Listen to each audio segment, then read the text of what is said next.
case for quite a while, and for the past few months, even for the next few years, it's probably going to be my major project all the way. So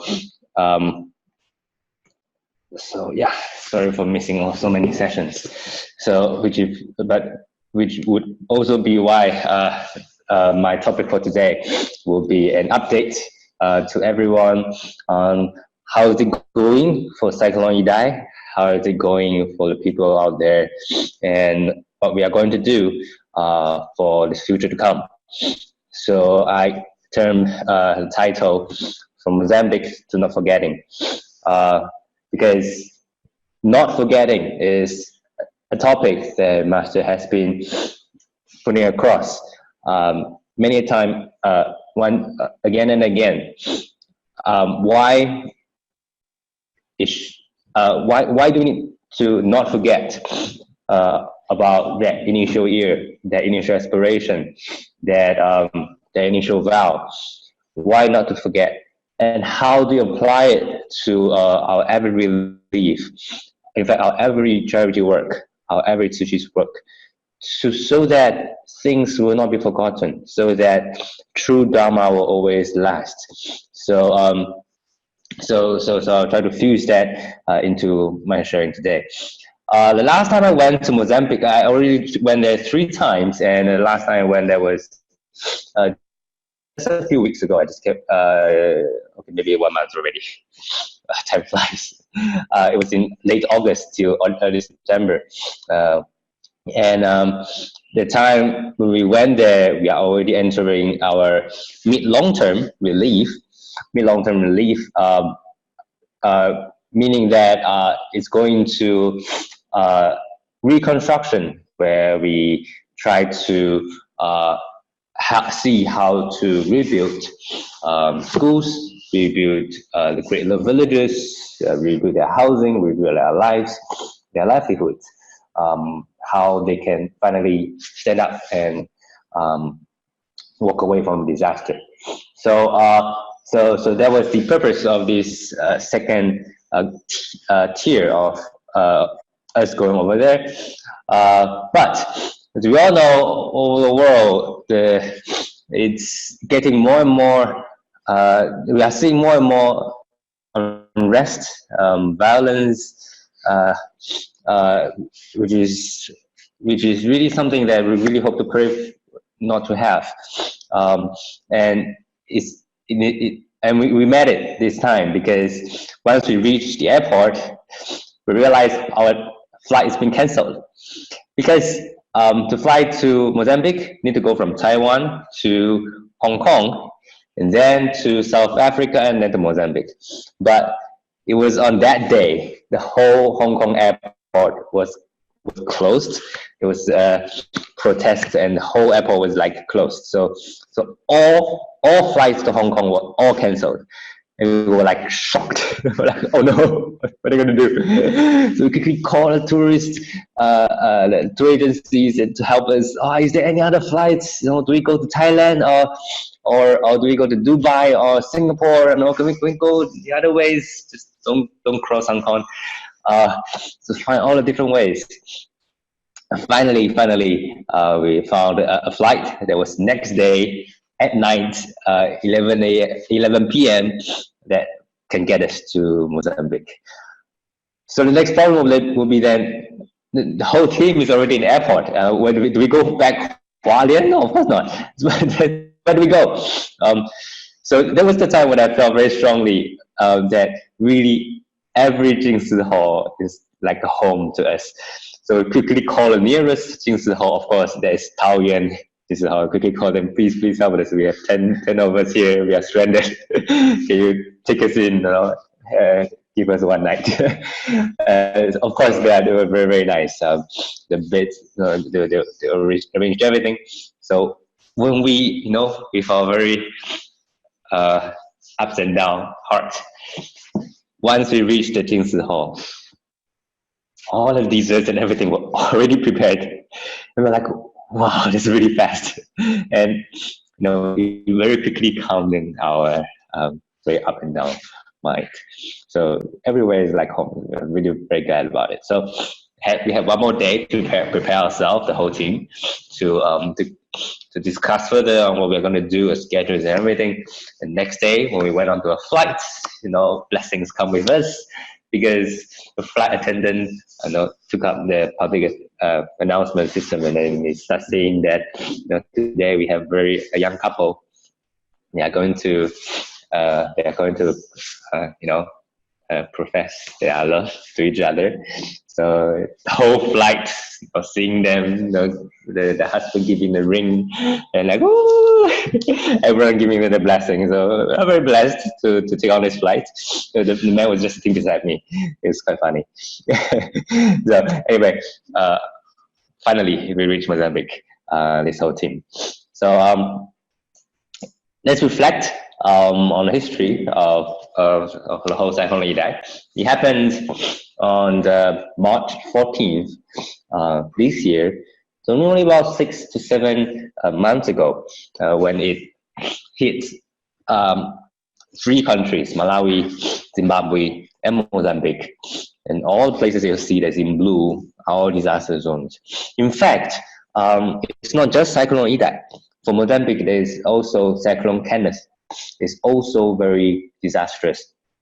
That hit just within that few months to the northern region of Mozambique. So all in all, 7 provinces in Mozambique are affected. And of course, up to now, we know that this cyclone has killed more than 1,000 people.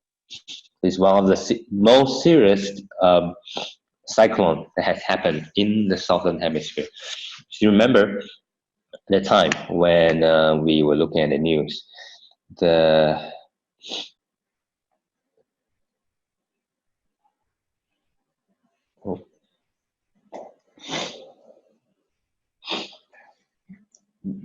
Beira city looks like this, and it quickly reminds me of the the Hurricane Hualien in Philippines, where everything is destroyed.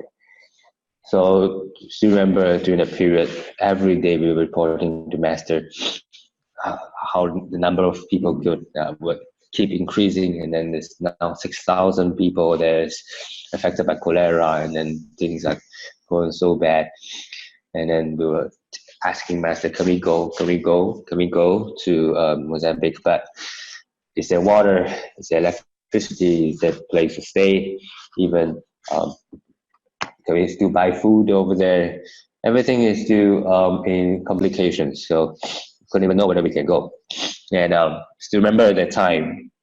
Everyone must have watched this before, but let's review it again. The time when Brother Dino sent back his very first video. You remember his video? That very first video. And already talked to everyone. He said this was supposed to be the top. It was the top. But then it now becomes the expectation. Everyone filmed videos moving or seeing face, the water they drink, the fountain outside. And then all they have. Stories of success, of perseverance. I met a young lady called Vina who took our books to drive.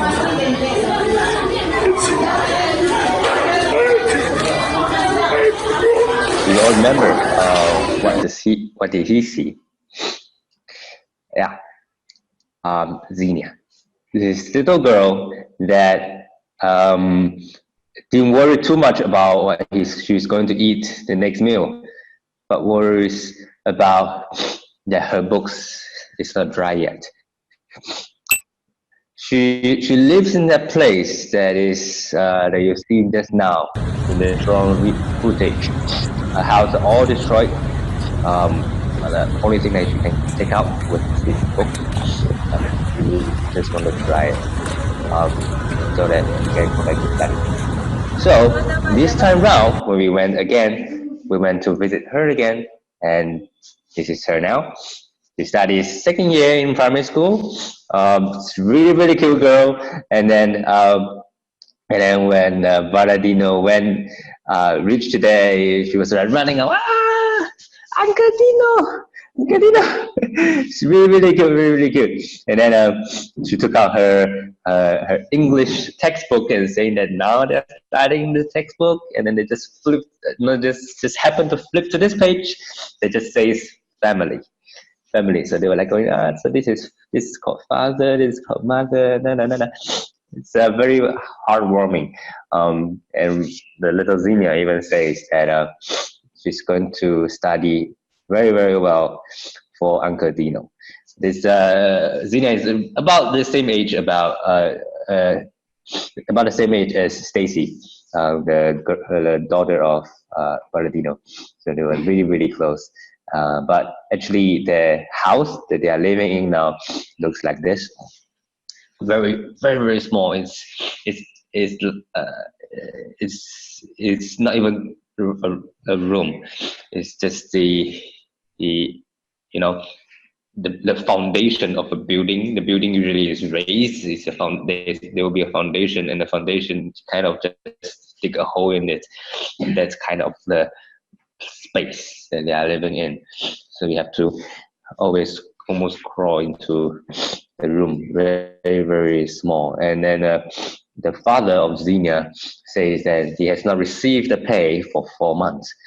And he says he does not blame his boss, because the company is also affected by the disaster. He once called Tzu Chi for help, but he was not asking for any money or things. He only asked, is there a job? Is there a job that he can work? So African people really are very pure-minded and simple. They just wanted to use their own strength to stand up. They just needed an opportunity and a chance. So this was the coconut tree below which Xenia was drawing her book. So we went there to see, to feel for ourselves. That was the time when Xenia was there. Now, this girl, everyone must know her. What's her name? Hong Sui. Her actual local name is called Xia. Xia is the local language for flooding, and so that's why her name is Hong Shui. Xia. So Xia, we all know, was born during the cyclone. And do you remember the name of the mother? Xia's mom. It's called Lucia. Lucia. And Lucia was just 19 years old. She was just 19 years old. And in fact, we realized she actually has an elder sister. Yeah, she's not the only daughter. She's the elder sister. And this time we went there, we got a bit more detail of what happened that night. So let's refresh again. At night, you cannot see anything. You can't even see your fingers. And then you start to feel the water coming up. Something is getting wet. And then the wind was blowing and everything. And this pregnant mother was trying to run out, trying to save herself, and then couldn't really find a place. And then happened to find this tree. And so she climbed up into the tree. And then because of all the movement, she gave birth to Xia. And the husband was actually not standing down there receiving the kid. We this time around realized he was describing that because the tree is a bit tall, so she climbed a bit high up. So the husband was there, with his leg trying to climb onto the tree, and then like that. It was actually very difficult. You can imagine the water was flowing and things, and then he holding this African cloth, trying to receive this baby. And then after receiving this baby, the next thing, of course, is you have to somehow cut the umbilical cord, right? So we're like, so how do you do that? At night with nothing at all. So they were describing that they actually tried to use the tree bark or the some stones or leaves, trying to cut it, but it couldn't really do it. So at the end, what they did was they tear this little piece of cloth from African cloth. They tear a little piece, tie it around the umbilical cord, and then they did this. Oh my goodness, it was so painful. It was so painful. Yeah, but that's really what happened that night. And so we were running back again to the nearest clinic, trying to see if someone can help. But it was already all flooded, so they lived on the highway for 1 week, drinking the water from the flood water, and then this is where they stay. It's not that black house, it was their toilets. They were sleeping where the arrow points. So that was our little Shia. But this time round, we managed to invite them to come to have video conference with Master when we were there. And this little Shia, she was so cute. It's really, really so cute. And then everyone was like, wow, Shia is here. They were all crazy. And then the father mother were all here, and they were wearing their best dress that day. And they are like going to wedding again. And yeah, and then the elder sister was there also.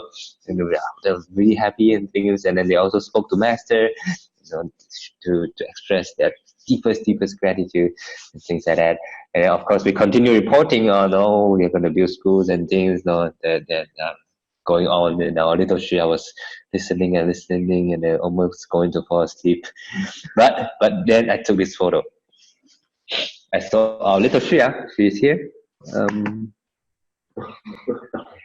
Yeah, you saw her. She's here.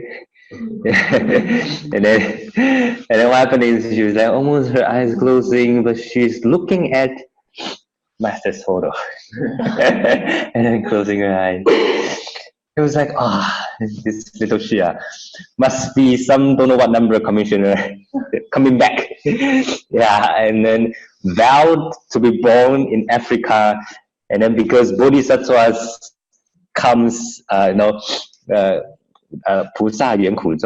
this because when there is disasters, and so the Bodhisattvas appears, and so these Bodhisattva came right at the disaster zone, and that's our little Shia, maybe some commissioner before, and so we were all just saying that if a baby was born on a flight on an airline, then that person get to take the flight free for his own life, her whole lifetime. And so we were saying that this little Shia boarded our Tzu Chi airline. So we really hope that she can come into our Tzu Chi kindergarten, Tzu Chi primary school, secondary school, all the way to the university, and then become really great Bodhisattvas. Really hope. And blessings to her. So, and that's her elder sister. So, the next thing that everyone must be very, very looking forward to is the period of time when we were, eagerly doing donation drives for this agriculture and construction kit that we wanted to give out to all the residents, because to help them to really stand up. They are because they are mostly farmers, and they need to quickly plant this seed when the ground is still dry, because they don't really have much irrigation system. So they just the rain is the only way to nourish the land. So the cyclone just went past. The ground is still the ground is still wet. So they need to quickly plant the seed, and so that time we given out all the seeds. And now, how do the plants grow? So this is what we get. Huge cabbages. And then the whole field was very beautiful. The fruits, we gave tomatoes and onions and the cabbage lettuce. They all grew so well. Everything is all greeneries, and the farmers were really, really happy. He says that this one huge cabbage,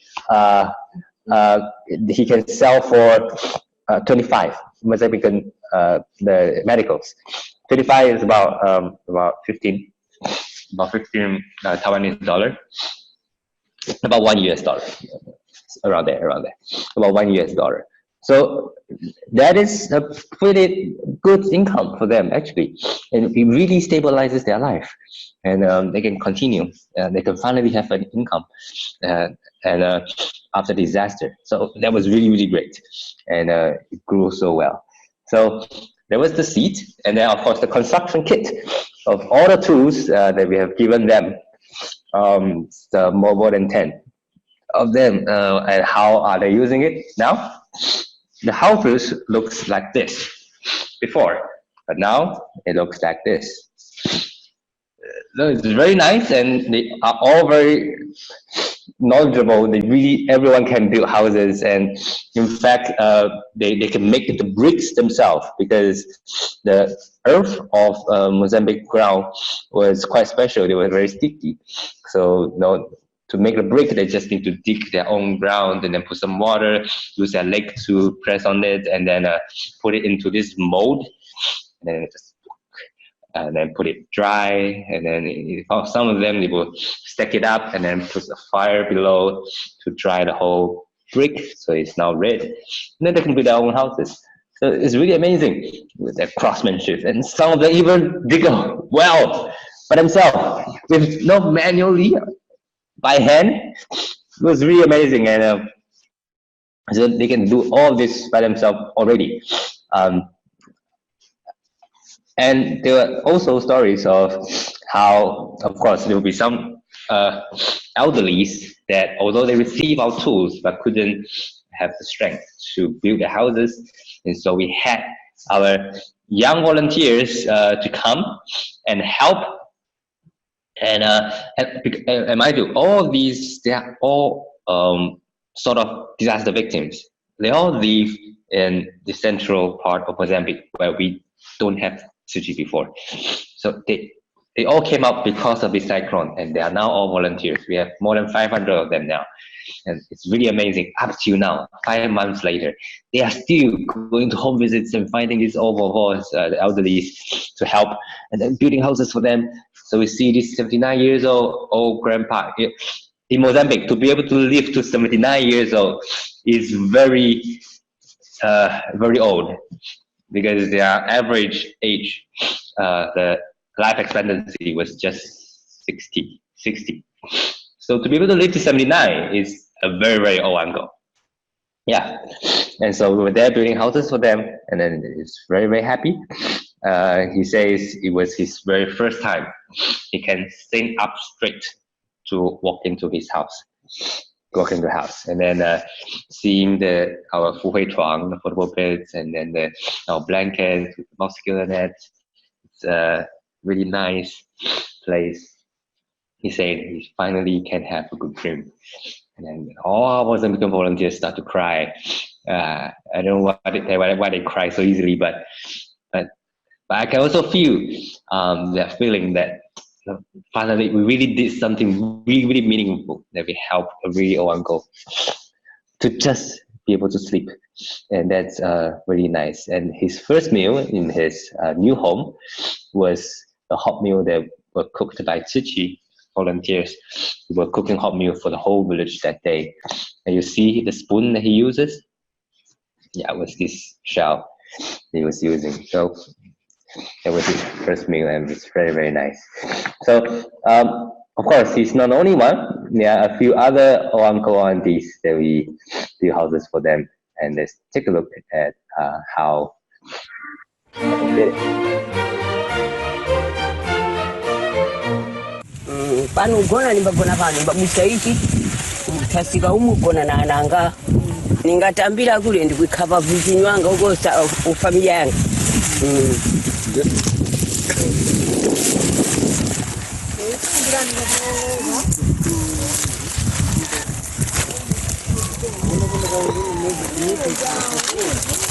Dia pergi lagi. Antar tu bas. drop.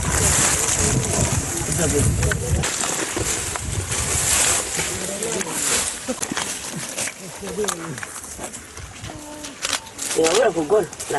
Mama. Ikan ready mugoni then. Cikgu basi ready.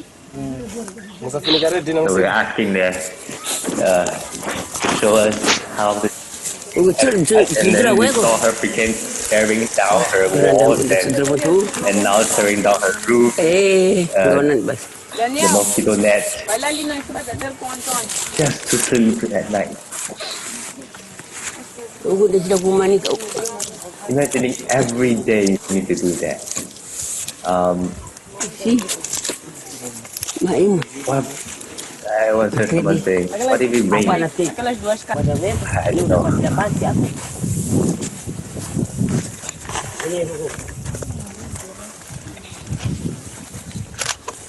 What I feel very strongly is this grandma. She's like very, very optimistic grandma, you know, very like any other grandma out there. They even have to use the leg to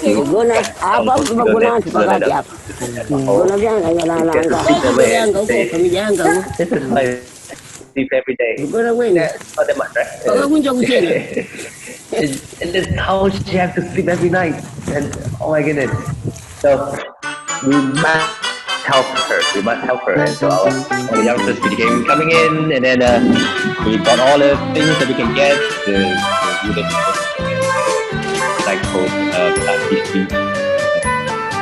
music and using the tool that we give the old lady to do it. Oh, by the way, that day we built 2 houses. We don't have stairs, so that's how they do it. It's amazing. So the nails and wires, other things have. I'll just use their creativity and making this house look like this in the biggest building. But actually, it's a very good business. There's no hole.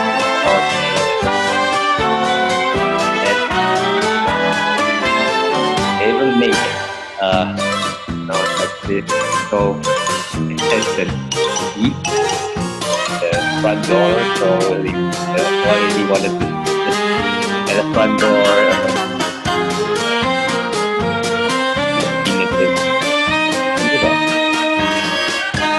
everything is very nice, and they have to find the time because the sun is going to set. Sunset, there's no light. You must quickly build the house. So in a few hours, they're finished. Very quickly, you finish it. So you also see a detail just now that the plastic sheet, right? They even use a pole to hold down the sheet and then the ground, earth, pat it down so that the rainwater wouldn't go in. So I don't think the detail is there. So I friendly.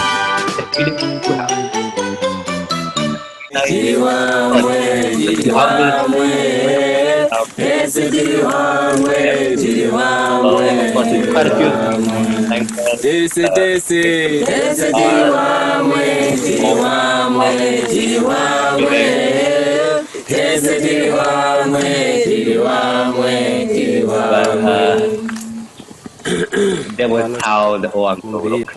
Well, a guy over there, I mean male, So tufuna na majirembo basatu yende sogoro na sogoro. they don't really so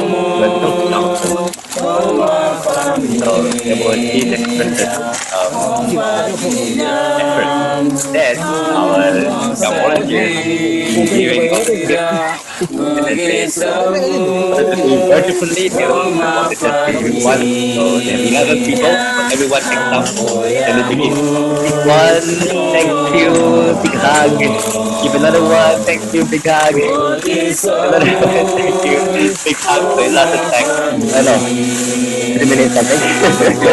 So let's rush a bit. because it's 11 to go. And finally, this was the 10th one.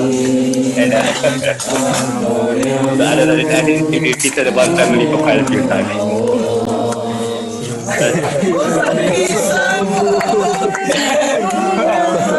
You see, hey, it's open already. It's like pretty close his mouth already.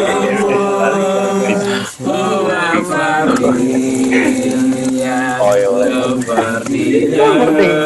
But I just want to say that. Okay, that's 11. Finally, they finished. Okay, so quickly get the Papa, quickly. Papa, simula cara dormir. try your new friend. How do you feel?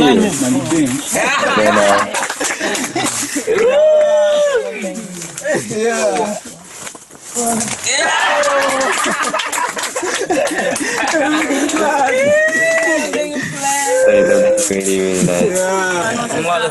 Okay, so quickly let's look at Até a próxima. Salam alaikum, Baba. Yeah. Yeah. How about the lady with all the sound? The sound was about sex, so they very quickly gave out the things, of course, not forgetting to give one big hug. Okay, and then finally, quickly invited the old lady to the house. The little stuff, but I think you can see six now.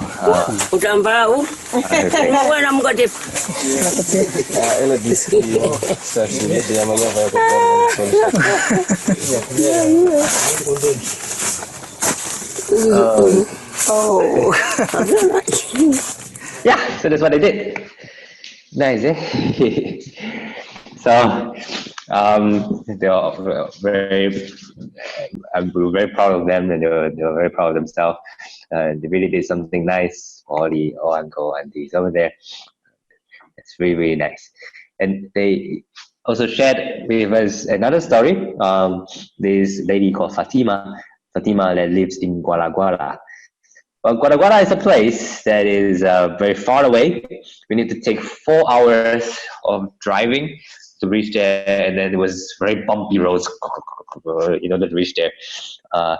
And why? Because that place is in fact very low-lying area. So when a cyclone came, the whole town, Buzi town, was all flooded, and so this place of Buzi town, all the people have to be evacuated to Guala Guala. That's a bit higher land, so they can, to stay. And so this Fatima was one of the lucky ones to be able to board the helicopter to come to Guala Guala. And she, since young, can only walk this way. Her knees were deformities, so she can only walk this way.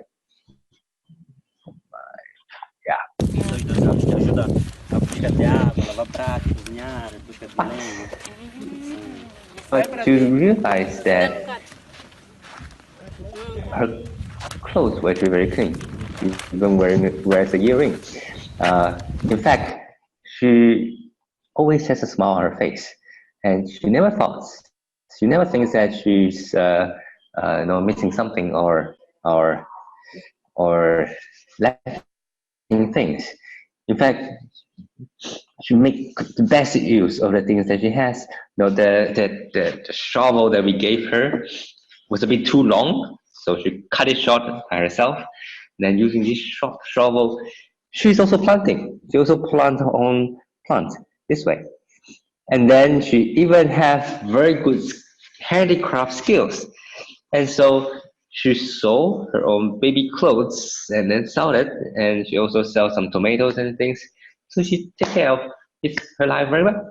In fact, the day when we went, she was cooking. She was cooking dinner for her brother and friends coming. So she was cooking this dinner, and then the pot was given by us. The maize flour was given by us. You know, everything all very nice. And then she was cooking the dinner, and it was it was a lot of dishes, a very nice dinner.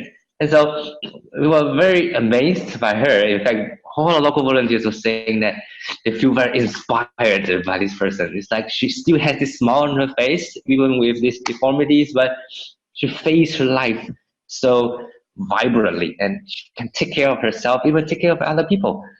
And so that's really, really nice. And that reminded me of the never sliding bodhisattva that Master has been saying for the past this month. The never sliding bodhisattva, because I see her, she's always kneeling down. She's always kneeling down. It's like respecting every single person that she came into. But she's showing the most vibrant self, the most positive self that everyone still has, that we all have. So really, she's really like a bodhisattva, inspiring people from her action. And so that's what I feel. She's really like a never sliding bodhisattva. That's very nice. So, okay, so this is the livelihood of people over there. And you might be asking, how about the schools? How about the schools? Do you remember this photo that during that time we were saying that even just a single goodness that you generate from your heart, you can give blessing to the whole of Africa. I still remember we were saying that. Why? Because even just one piece of pencil, they're so joyful. Imagine you want to take this photo in Taiwan or in US or in Malaysia. It might be a little bit difficult, you know, just giving out pencils. You might be not able to take this photo. But to them, it's their whole universe. They are so happy. Of course, this is not just the only thing that we give them, and color pencils and things. Oh, it's like heaven to them. They were so happy. But that was during the emergency period of time when we did all this. And now it's already 5 months after the first time we went there. And how are they doing? It's just a kind of classroom. They're still studying in. In fact, it was given by other NGOs, of course, to help them to last at least for this few months. But of course, it's getting worse and worse. This is the kind of classroom that they still study in. Of course, they have some good buildings, something like this. They're not that poor. They have some resources, so they still are able. They wanted to build good schools, something like this, but they really doesn't have enough. So like a school with 700 over students, you only have 3 of such classrooms, which is definitely not enough. So they will have to try to use their own way to build more classrooms for themselves. And so with this same school, it's EPC Kura.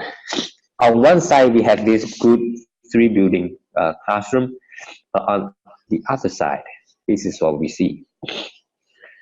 So they are just lacking opportunities. They just lack the resources, but they really want to build a good future for their own students. So they really try their best, but this is what they are able to do. Of course, you also see other NGOs that done really good jobs, and they are already building such classrooms, and it's already done, and it's very nice. And we were like, we need to be faster. So, of course, most of the other schools looks like this. The roofs are still gone. This is the university. It's still like this. And so it's a lot of work that we need to do. Just refresh. So you remember the kind of pencil they're using is shorter than a $10 coin. And the kind of bag that they're using is just a black plastic bag. But now, this time around when we go, every single kid was holding to this school bag that we had given them with all the utensils, all the pencil, pens, books that we have given them. And every time we see them, they were like hugging to their bag. They were very tightly, like the dearest thing they have. And they're really, really happy. And then we see them really like to study. Just look at this. Loading.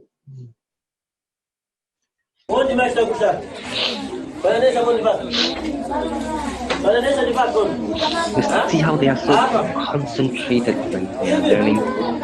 Everyone's staring at the blackboard, even sitting on the ground. But it's very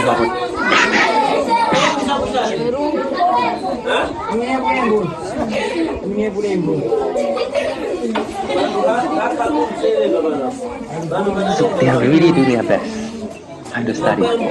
They really just need some help.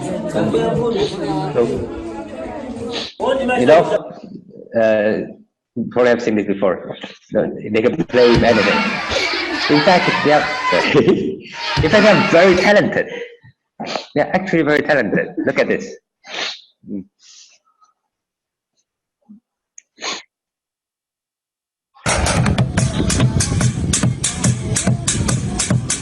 Well, of course, they don't have something called brown stack.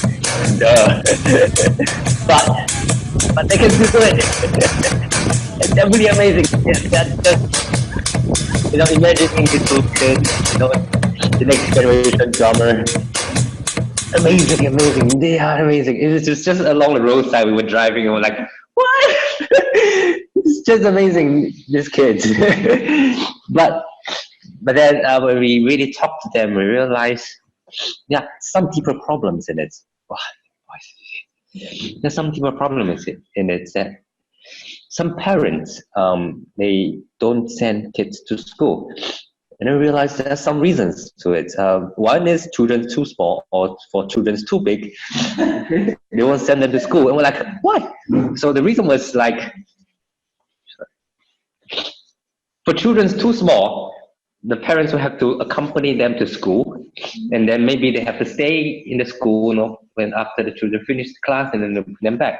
But then that would mean that the whole day they will not be able to work in the field, so they won't have any income. So when the children were too small, they will say like maybe so they won't send the kids to school. And when the students were too big, meaning that they already can work, so the parent would think that, well, instead of going to school, why not just come to the farm, work for a living, for the family. And so that's why still many children do not go to school. In fact, we even see children, it's already school day, but then many of them like picking stones. And we were like, why are they picking stones? Why are they doing this? And then we realized that many of families still like stones, like one stack of stones, and they will keep it in their home. And then when construction contractors, when they want to build houses, they will come to buy stones, and that's when they will come out to sell these stones. And one sack of stone, they can sell it for 40 petty cash. Remember, one cabbage was about 25-30, $1. They can sell it a little bit more than $1 with the one sack of stones. And to them, that's quite a bit of money. And so that's why children are picking stones out there. So sometimes we realize the children really want to study, but sometimes the parents that need to be educated children don't need to go to school. It's not how about their future. But so we see many of the children were like this. They have to take care of the economy of their own family. Of course, that was just part of the problem. The infrastructure is also an issue. You see, I think I've shared this before. These 3 really nice buildings. They are actually toilets, very nice toilets in the Mozambique terms.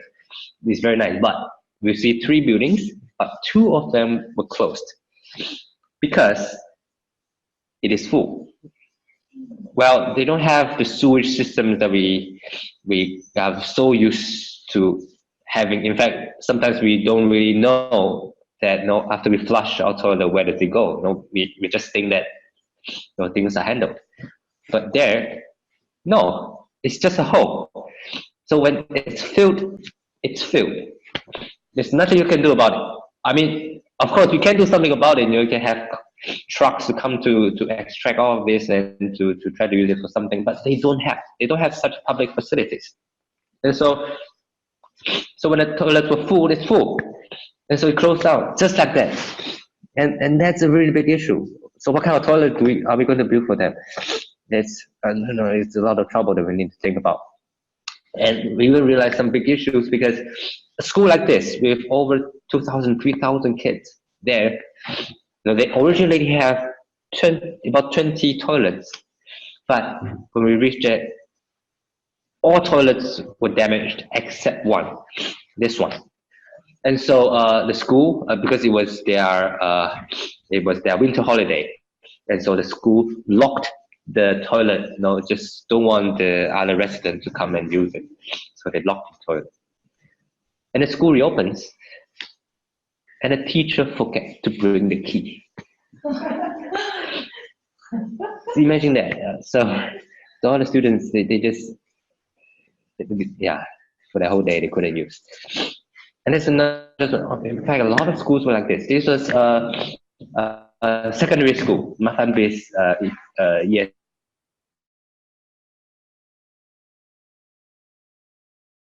It has 5,009 students in the school with 20 classrooms. And out of these 20 classrooms, 17 of them were damaged. So you can see from this photo, you'll see the ground right away because all the roof were damaged. Only 3 classrooms can be used. So imagine 5,000 students trying to study, so they have to use this kind of tent, and then whatever classroom they have left, they just need to continue to use it. So students have squeezed 100 students using one classroom trying to study, and we can see that the student would have the time to clean it up. So imagine, take for example this school. Where is the toilet? And we try to find it, and we realize it's at this other corner of the field.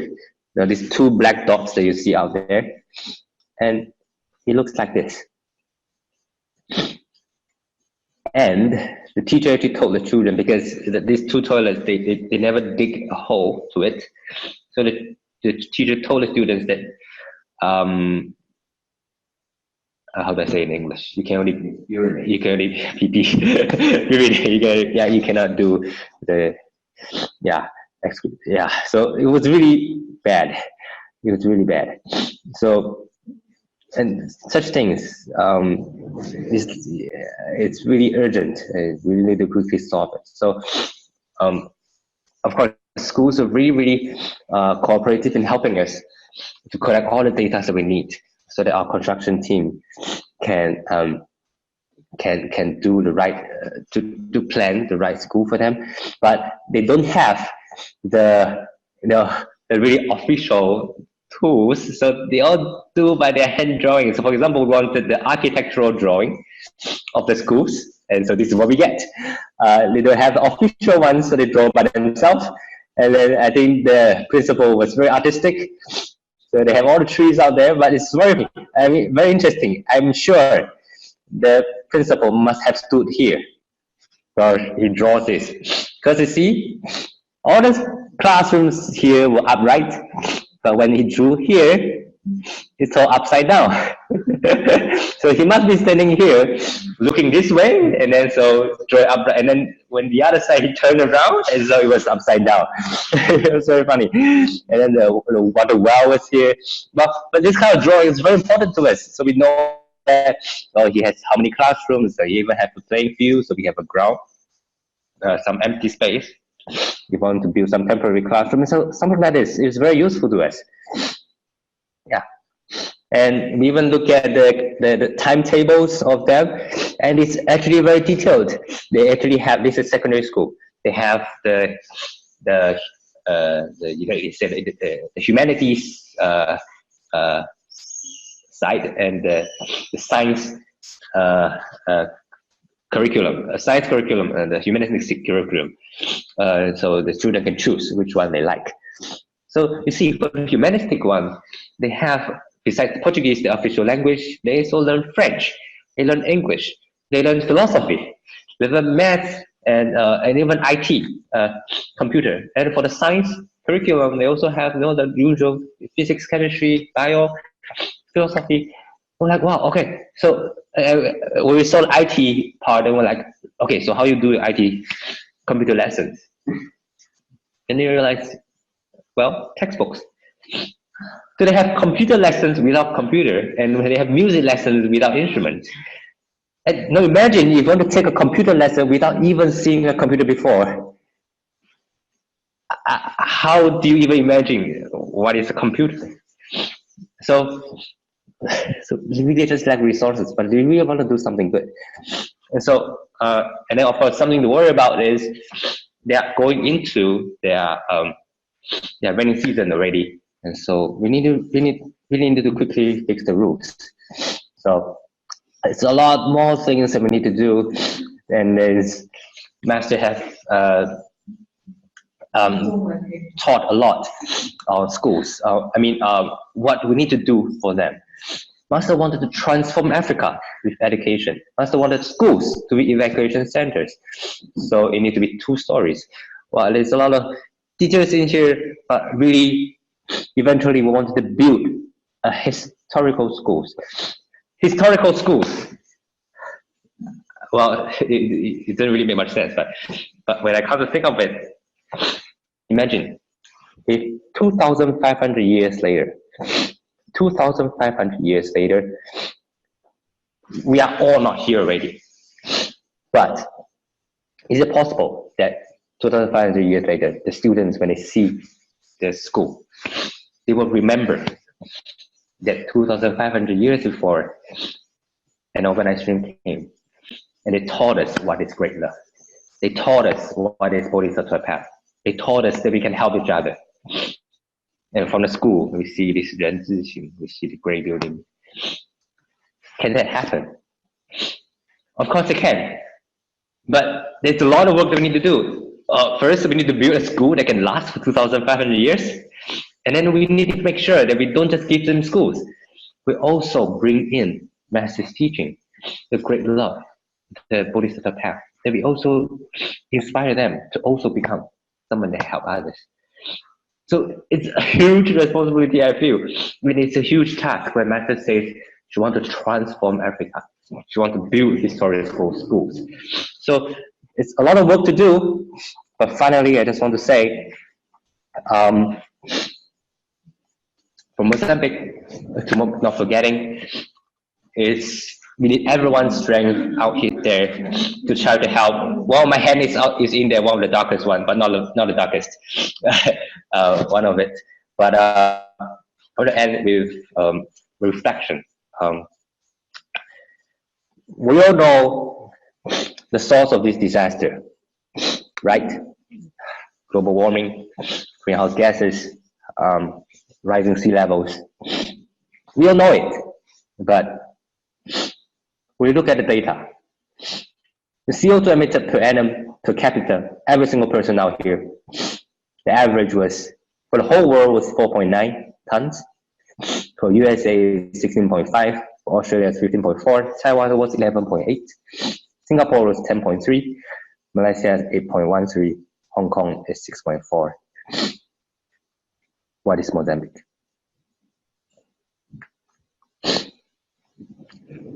Only 0.3.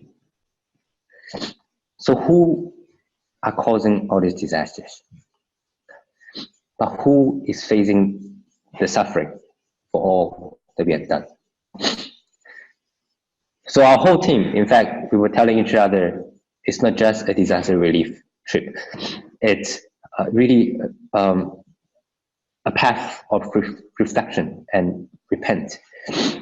Because the world is connected. Whatever that we do is affecting someone else out there. So we're all connected. There's a lot of things that we need to do. In fact, we want to thank them because they are teaching a lot of things to us. All these local people, these local volunteers, our brothers and sisters out there. So I would like to end here and take this chance to thank everyone for the past few months, really sending the love to Africa. And it's still a lot of work to do. I will work my best. Maybe, I'm not so sure what, maybe in November I might be flying over again, and maybe that time will be a long trip.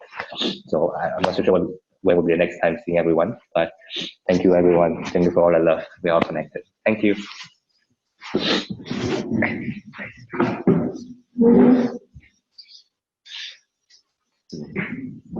Thanks to brother Yoping, and we're just gonna have Sifu quickly help us with the recap. 大家早上好真的看到这次一代这个台风重创这个东非其实真的因为藉由这样子的这一次的一个台风，才知道我想象中的那个非洲是这么的穷，在他们的物资跟粮食短缺，然后在饮水方面的不干净，在恶劣的环境中，那因为也借此这样子的一个因缘这个台风因缘也。他们可能也是一种福，慈济人就进去来帮助我们，给他们物资，给他们食物，让他们可以得以帮助。那也因为借此上人在2年前的时候有这样的一个想法，说要翻转非洲的人生，也因为借此这样的机会，那么上人也在全球募心募款让大家的爱动起来真的我们看到东非真的是因为这次的这样的台风真的是苦上加苦啊，所以真的希望借着全球人的爱的力量能帮助非洲能重建家园，让他们有一个完整的一个房子可以住然后有一个安逸的生活，真的是要靠全球慈济人的帮助祝福他们早日重建家园，感恩大家。Okay, I hope everybody got that. There was a message from my master saying that through this opportunity, I think there will be a complete overturn of the historical advancements in Africa, and we hope that we can make a difference. Okay, so the time is running out. I once again thank Brother Ping for the entire 180 slides of the sharing, and we hope that there are more journey ahead, more hope, and more work, and stay healthy, and let us know what happens. You can even connect with us when you're there, and they can share with us the most recent and most updated news. Okay, all right. So thank you all, and that should be it for today. Sister Xiaoqing, we're done here. Thank you. So we can thank you, Brother Yoping, for the wonderful sharing on Africa, and we can see that the Africans are living within the limitations. And we witness the poor and recognize our blessing. And we also want to感恩 all the brothers and sisters who have been to Africa for the relief work and the transformation in Africa. Okay, 感恩 Brother Yoping for lots of heartfelt and wisdom sharing. Thank you, brothers and sisters, for your presence today. Hope that each of us could sustain the Dharma joy and take in another piece of Master's and Hualien love to our life. Let us please make three bows to the Buddha and Master Cheng as we depart to apply these teachings in our daily lives. Let us pay our respects to our teachers of life's universal truths. Please rise, palms together. First bow. Second bow. Third bow. And a bow to our beloved Shufu who could join us today. Okay, Ka'an. Bye-bye. See you next week. Bye-bye. Bye-bye. Bye.